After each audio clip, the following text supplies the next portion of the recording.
72 virgin हुरों का जिक्र कुरान में नहीं है। पुराना धर्म कौन सा है? सनातन धर्म है। सबसे पुराना डीएनए कौन सा है? सनातनियों का है। सबसे पुरानी किताब कौन सी है? ऋग्वेद है। लव जिहाद जो हर गली कूचे में होता है वो सही था क्या? कि प्रॉफेट मोहम्मद की 9 बीवियां थी, 4 तो हलवा उड़ाया गया है, झूठ उड़ाया गया है, उनकी 9 बीवियां थी। आप क्यों इजराइल का समर्थन कर रहे हैं? मैंने कुरान बहुत अच्छे से पढ़ा है। जाहिर सी बात है मैं ट्रोल होंगी इस बात को बोलने पर, लेकिन मैं चाहती हूँ कि कोई भी आलिम, उलमा, कारी, इमाम, मुअज्जिन वो कुरान की किताब को लेकर के मेरे पास आए और मेरे हाथ में कुरान नहीं होगा।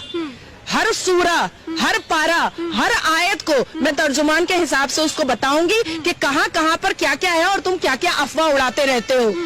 72 वर्जिन हुरों का जिक्र कुरान में नहीं है।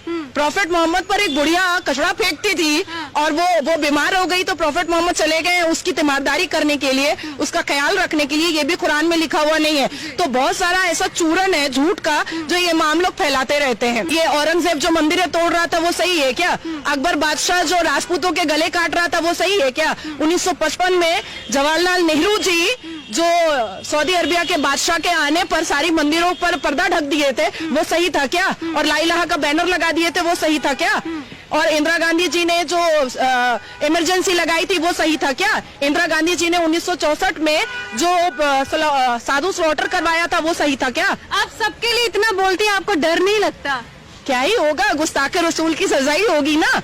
पर मैं तो सच बोल रही हूँ ना कि प्रॉफेट मोहम्मद की 9 बीवियां थी, 4 तो हलवा उड़ाया गया है, झूठ उड़ाया गया है, उनकी 9 बीवियां थी। नाज़िया जी, पाकिस्तान भी बहुत समर्थन दे रहा है हमास को। लो कर लो बात, पाकिस्तान का ही था ना। उसामा बिन लादेन उन्हीं के घर में छुपा था ना। हाफिज सईद को अभी प्रोटेक्शन कौन दे रहा है? पाकिस्तान ही दे रहा है ना। अजमल कसब किसका प्रोडक्शन था? पाकिस्तान का ही था ना।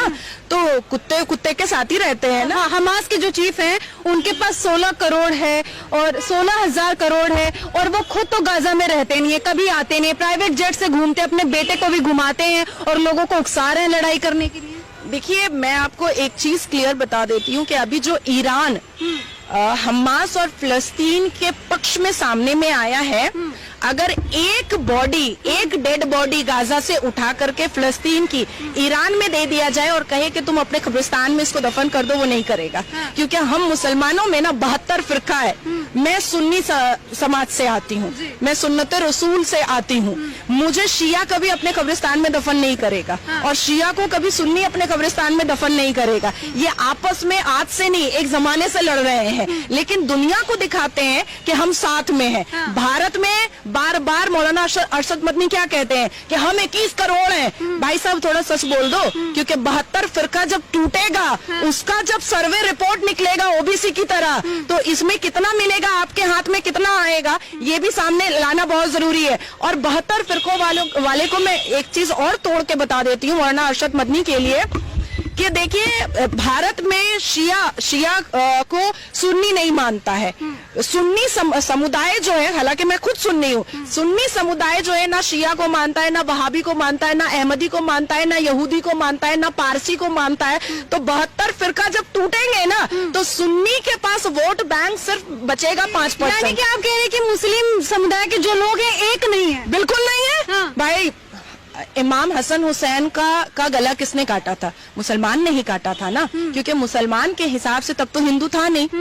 बीबी फातिमा रजी अल्लाह ताला अन्हा के खाविंद का, शौहर का कलेजा किसने चीरा था तलवार से? मुसलमान ने, उनके बगल के नमाजी ने चीरा था ना, क्योंकि मुस्लिम समुदाय के और कुरान के हिसाब से तब तो हिंदू था नहीं।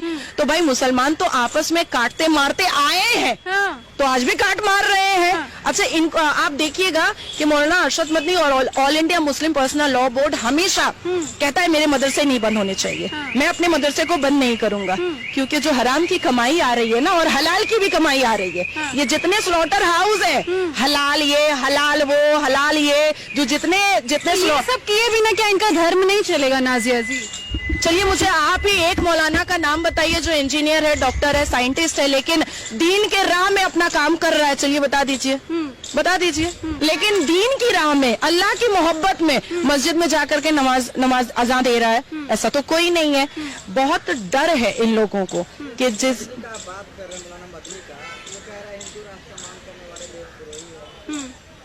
देखिए, मैं तो अपने भारत से बहुत प्यार करती हूँ और जिस संविधान के बारे में आपने कहा है, ओरिजिनल संविधान का पहला पन्ना खोलिएगा, भगवान राम मिलेंगे, ठीक है। और उसी संविधान की कसम खिला करके हम लोग स्टेटमेंट लेते हैं और हम लोग चार्ज करवाते हैं। भगवान राम के लिए आपके अंदर इतना प्रेम क्यों है? मैंने पढ़ा है सनातन धर्म, जो मानवता मैंने देखी है, अगर वो मानवता मेरे धर्म में होता तो शायद मैं अपने धर्म में बहुत खुश रहती। अच्छा। अब क्योंकि मैं मुसलमान माँ के कोख से पैदा हुई हूँ और नमाज मेरा फर्ज है क्योंकि मेरी माँ ने बोला है, इसलिए मैं पढ़ती हूँ। चलिए, हमास आतंकियों का जो समर्थन लगातार भारत के भी कुछ मुस्लिम कर रहे हैं, कुछ पार्टी के लोग भी कर रहे हैं, उन लोगों को क्या बोलेंगे आप? भारत की विरोधिता करने वाले के लिए वाघा बॉर्डर खोला जाए, भारत की सरकार खोल दे, जाए वहाँ आटा चावल का लाइन लगाएं, और जब उनके 9 साल की बच्चियों का निकाह मुत्ता के नाम पर बलात्कार होगा, तब उनको समझ में आएगा कि इस्लाम धर्म कितना खूबसूरत है। और अगर राहुल गांधी जी को या विपक्षी दलों को इतना अच्छा लगता है मुसलमान धर्म, तो मक्का और मदीना में जाकर के हज करके दिखा दे, समझ में आ जाएगा, दूध का दूध पानी का पानी हो जाएगा कि एंटर करने दिया जाएगा कि नहीं दिया जाएगा। आतंकियों के साथ क्या कुछ होना चाहिए? अब इजराइल भी तो लगातार रॉकेट पे रॉकेट छोड़ रहे हैं और वो लोग कह रहे हैं कि मिट्टी में मिला देंगे। भारत के प्रधानमंत्री जी ने बहुत खूबसूरत बात कही थी पब्लिक गैदरिंग में जी, कि पाकिस्तान के हाथ में कटोरा दिलवाएंगे। आ गया कटोरा। भारत के प्रधानमंत्री जी ने बहुत खूबसूरत बात कही थी कि घर में घुस के मारेंगे। पता नहीं कौन स्पाइडरमैन है, पर एक एक करके विकेट डाउन होते जा रहा है, होते जा रहा है, होते जा रहा है। तो मुझे लगता है कि जो भारत के प्रधानमंत्री ने कहा है, 1 अर्थ 1 फैमिली, और आतंकवाद को और आतंकी ऑर्गेनाइजेशन को खत्म करने का वक्त आ गया है। मुझे लगता है कि इजराइल के प्राइम मिनिस्टर को सल्यूट है मेरा कि मारो, इतना मारो, इतना मारो, इतना मारो कि बाप दादा पुश्त दर पुश्त याद रखे कि ये जो गुस्ताख रसूल का जो फतवा है, ये कोई दूसरा भी उठा सकता है, अपमाने राम भी किया जा सकता है। एक आखिरी सवाल, अभी बीते दिन इंडिया पाकिस्तान का मैच हुआ था, पाकिस्तान बड़ी बुरी तरह से हार गया, उस पर क्या बोलेंगे? देखिए, बाबरे आजम और ठरके आजम पर ये लोग बहुत निर्भर कर रहे थे। जो ठरके आजम चम्मच से नूडल्स खा रहा था, बिरयानी इतना खा लिया कि खेल पे फोकस नहीं कर पाया, तो भीखमंगे देश से आया है, यहाँ पर खाने पर फोकस कर रहा है, खेल पर फोकस नहीं कर रहा है। और मैं एक चीज और कहना चाहूंगी कि जिसने भी सनातन को और सनातन धर्म को मलाइन किया है या अपमान किया है, वो सब के सब फना हुए